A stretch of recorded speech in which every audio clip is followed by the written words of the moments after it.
think men like women anymore. I don't think that men desire us women anymore. Us real women. I don't think that they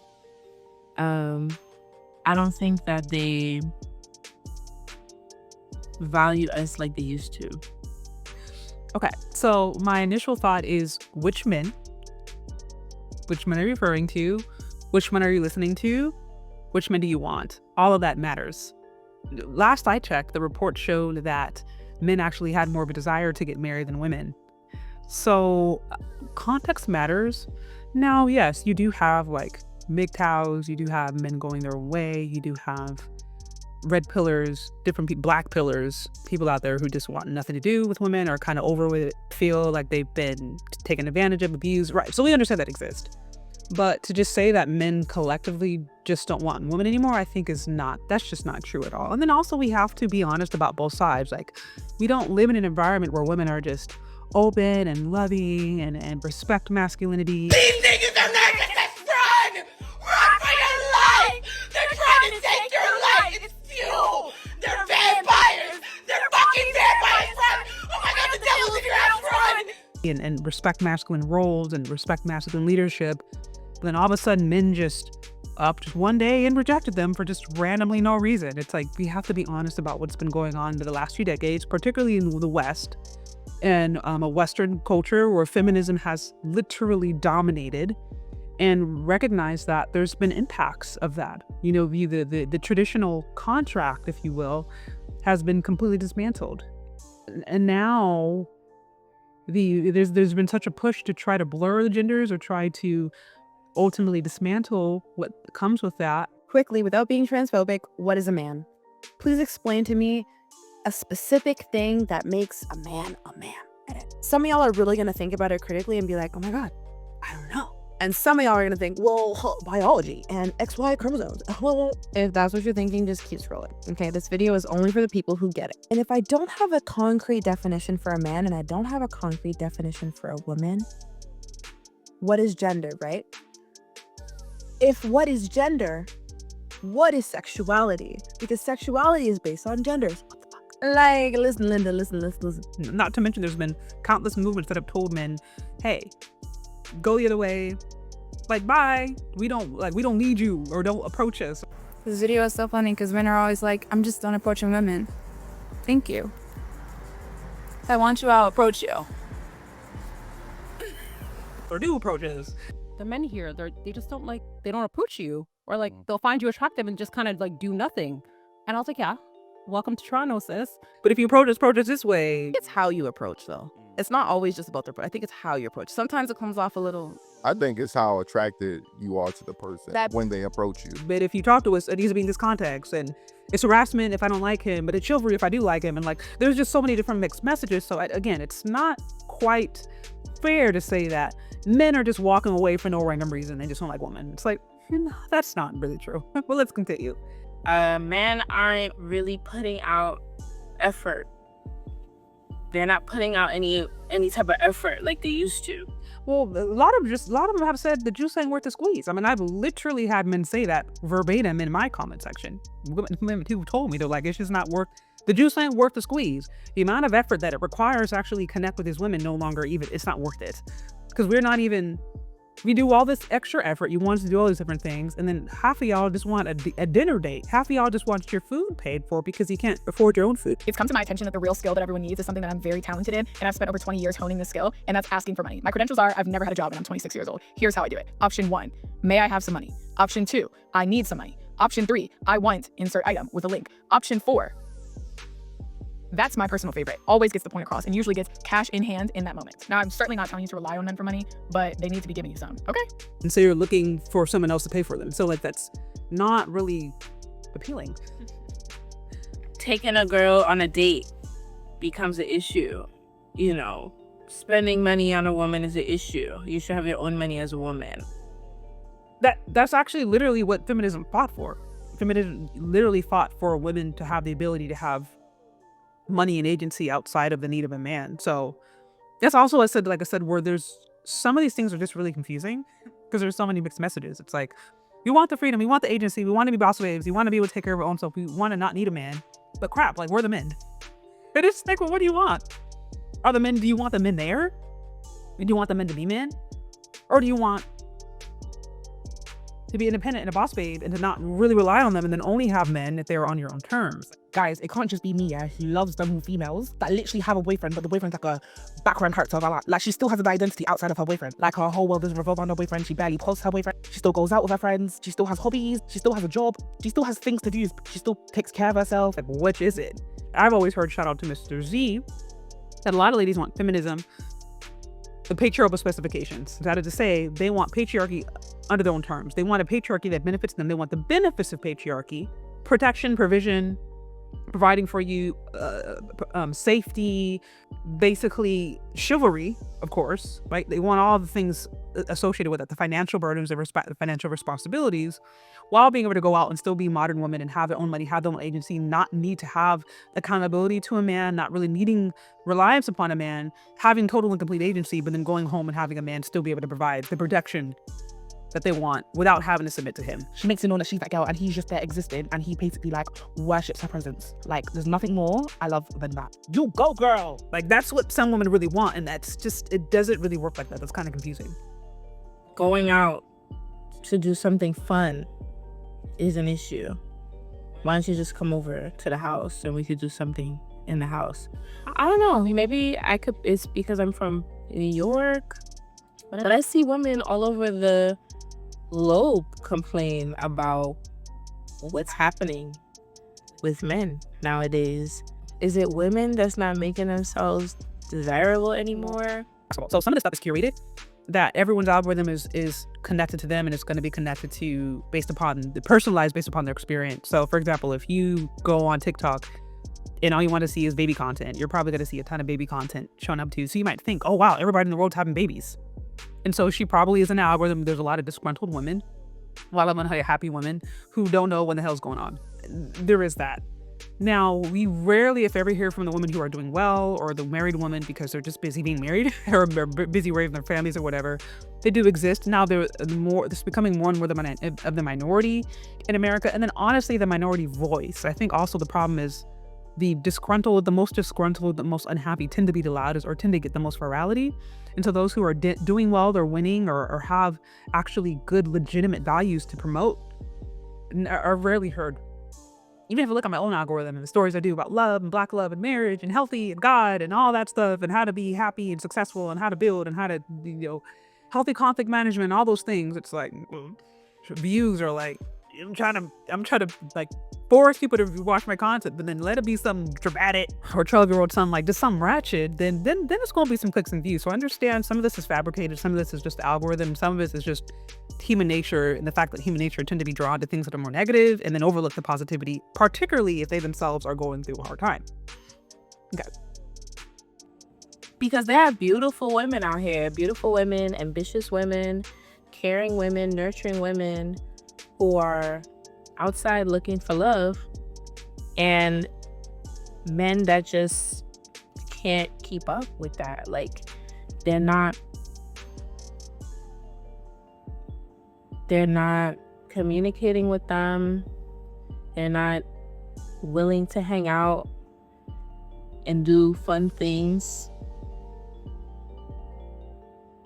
What happens to the fun in life? What happened to life being exciting? Well, here's what's so interesting. Also, when I hear these conversations, the underlying message is that there's always something wrong with the men, and that there's always something deficient in what the man is or what he's doing. And there's never an acknowledgement that perhaps that's true. Okay, maybe there are men out there who are screwing up, but there's never an acknowledgement that there's the remote possibility that there's also things that women are doing wrong. That never really comes up. The assumption is that the woman is always perfect in the way in which she's showing up in the dating market. 9 times out of 10, I hear these conversations, like the assumption is that, the women are ambitious and they're beautiful and they have all this talent and they have all this personality and they are just a catch. And these men are they're just not leveling up. They just somehow just cannot meet the standards of these beautiful, precious, healthy, stable, phenomenal women who will be great wives. And all these men suck. That's like usually always the messaging. And while I'm not going to sit here and pretend that men men obviously have their own issues and their own struggles, you're going to find that like we can't assume that women are always showing up perfectly in the dating market. We don't exist in a culture that is actually nurtures family, that nurtures women being wives, that nurtures even a understanding of how to value masculinity in a healthy way. So that is going to actually in turn impact how women show up and how they interact with men, who many of them just don't feel respected and honored and valued, and they're just kind of checked out because they don't want to be around women who they feel inherently see them as a commodity but don't value their masculinity. It's a big deal. Okay. And fun and, you know, going out and discovering the world. Here's the thing about it. Men are having fun. They're just having fun with that ladies. When you look at the male loneliness, quote unquote, epidemic, it's very obvious that they are using metrics, old metrics, to try to make this argument. Notice how they never source. They never source where they got their information from. I'm not here to tell you not to deal with women, but what they don't want you to do is deal with women in such a way where you're kind of aware of how to deal with them. You can call this awareness red pill. You can call this awareness being on gang, whatever you want to call it. They want you to just be blind. And so at the end of the day, a lot of men have retreated, and they realize shaming them, calling them weird, lame, doesn't work. They realize, you know, throwing women out there isn't working because the women are essentially insufferable and they're not doing anything to gauge that. And it's starting to affect the women economically. Women are the ones who are a little like, this is not fun if I'm going out and you're not there giving me attention. Like, it's not fun if I'm going to these singles events, or if I'm going to like the lounges or clubs or amusement parks or restaurants, or I'm going these concerts. Like, it's not fun if I'm going there but men aren't there to look at me. So men are actually having fun. Some of them are just checked out, and I think that's what's confusing to women. Like, men aren't just, now some of them are depressed. I'm not gonna sit there and act like men are all just, they're just having a great time, and no. But some of it's checked out and they're like, actually it's kind of peaceful me just going to work, going to the gym and playing on my Xbox. Like, that's actually really peaceful than me having to figure out, how do I ask her out? Like, is it the right restaurant? Did I wear this the right way? Like, the energy, like the stress, because there is a level of stress that goes into meeting somebody new, interacting with them, building. Like, it can be a beautiful thing, but there is risk associated with it. And as I mentioned before, some guys are just like, the risk doesn't seem worth the reward, and that's because of the messaging that has come out. Women going online complaining about how horrible men are and how they're not, all these men are not this, but then they're like, wait, where are the men at? So it's like, we have a culture that complains about them every 15 seconds, but then our confused, they're hiding. Or they're not hiding, they're just like interested in you, right? And that's hard because that's the toxic culture that's been cultivated. What are y'all men doing other than that? What are y'all doing? What are y'all doing? Like, what are all y'all men doing? What are y'all doing? If it has nothing to do with a woman, what are She says, what are you doing if it has nothing to do with a woman? As if the man's existence starts and ends with the purpose of a woman. And I think that's why some men actually are checked out. Because they're like, well, what are you doing if it has nothing to do with women? Like, what we like you're supposed to be here with us. Like, you're supposed to be here like doing stuff with us. Or you're supposed to be here like for us. Like, you can't exist independent of women. And listen, God did say it's not good for men to be alone. He did say that. And so he means that.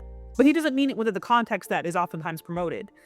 That, oh, man is not a man unless he's providing for these, great for women or providing for women who don't respect him and honor him, whatever. Like, God didn't mean it in that context. He was essentially meaning like men and women having the ability to reproduce his image, and men and women being able to have a family is better off and more fulfilling and has higher purpose than just kind of doing things by yourself on your lonesome. So it's a different context, right? You're talking spiritual legacy, you're talking multiplication, you're talking generational wealth, the generational blessings. That's different than like, well, the man just needs to be here paying my bills. Like, what are you doing if you're not paying my bills? What if you're doing if you're not like trying to have fun with me? So it's a little different context. are y'all doing? Are y'all working? Yeah. Because we're working too. Women are also working. And we still can do things. We still can go on vacations. We can still go out to eat. Why are us women going on vacations with our friends? We're going on vacations with our friends. We're going out to eat with our friends. We're going to do fun things outside with our friends. We're celebrating birthdays with our friends. Where are y'all? What are y'all doing? What are y'all doing? Where are you guys? Where are you? Where do you guys exist? There are things that women like to do that men aren't interested in. She mentioned brunches and like going on vacations or whatever. And that's not to say that men don't necessarily like that per se. But in my observation, I see men being a lot less moved by like material things, if that makes sense. Like not necessarily like, oh, let me try to go to like the top brunch. Like, oh, there's a new brunch in town. Let's do this. Or like, oh, there's this new luxury hotel, this new luxury, I don't know, resort. Like I'm not saying that men don't like to have fun or whatever, but like just at least the men that I'm around that I've observed, that's not necessarily like primary. Like primary on the list isn't to do like a brunch with the boys. You know what I mean? Like primary on the list isn't to go and do like a vacation in Cancun with the boy. Like that's not how they, like you're not going to see a whole bunch of different girlfriends on a trip with the girls and then see a whole bunch of different men on a trip with their boys, and they're going to meet and connect like that. If you do see a whole bunch of different men on a trip with their boys, 9 times out of 10, and there's like no women around, like most men are gonna be like, that's y'all gay, you know what I mean? So also too, I think women have to recognize that the things that they might do inherently that they find fun as like primary central fun may not be like what men are necessarily into like that. Like I know men who are really cool, like let's just go like to the park, let's just go walk in the woods, let's go camping, like fishing, you know what I mean? Like just go chill, watch the game, like have a burger, taco, like, you know what I mean? Like it doesn't have to be that deep. Like it doesn't have to be like, oh, this is the newest cutting edge brunch and I'm about to go with my boys, we about to selfies, you know what I mean? Hashtag boy brunch, you know what I mean? Like that's, like men are different. So I think too, ladies forget that the things that we value as fun, as we think we're gonna meet other straight heterosexual men, they're like, we won't, because that's not even what men do for fun. Like men have other things that they do for fun that don't always require being like at the newest cutting edge luxury resort or place where you can hashtag take a picture with your friend and put it on social media. Like they don't operate like that. So that's that. But also like on a real basic level, like there's just a disconnect. And I'm not saying that men don't have their own issues and problems. I don't. But I do think that when we enter these situations, there has to be a willingness to acknowledge that women are not always showing up perfectly, and that there are many women who are also showing up in the dating market in a way that are actually detrimental to their success. So there's issues on both sides. Now we can argue to what extent, we can argue to what level. You know, some would say, well, women are way more messed up than men. I do think men generally have more realistic standards because men are really told early on and know really early on where they rank, or they know, I think, pretty early on if they're desirable or not. Whereas I think women have a lot more nuance on freedom, and there's a lot more subjectivity on their level of beauty and what they're worth and what they deserve. And women are told they pretty much deserve any kind of man that they want. Whereas I don't think men really get that message as much. At least this is just my idea. Anyways, y'all, what do you think? Let me know what you think. Let me know down in the comment section. Thank you so much for listening if you've gotten this far, and we'll talk later. Bye.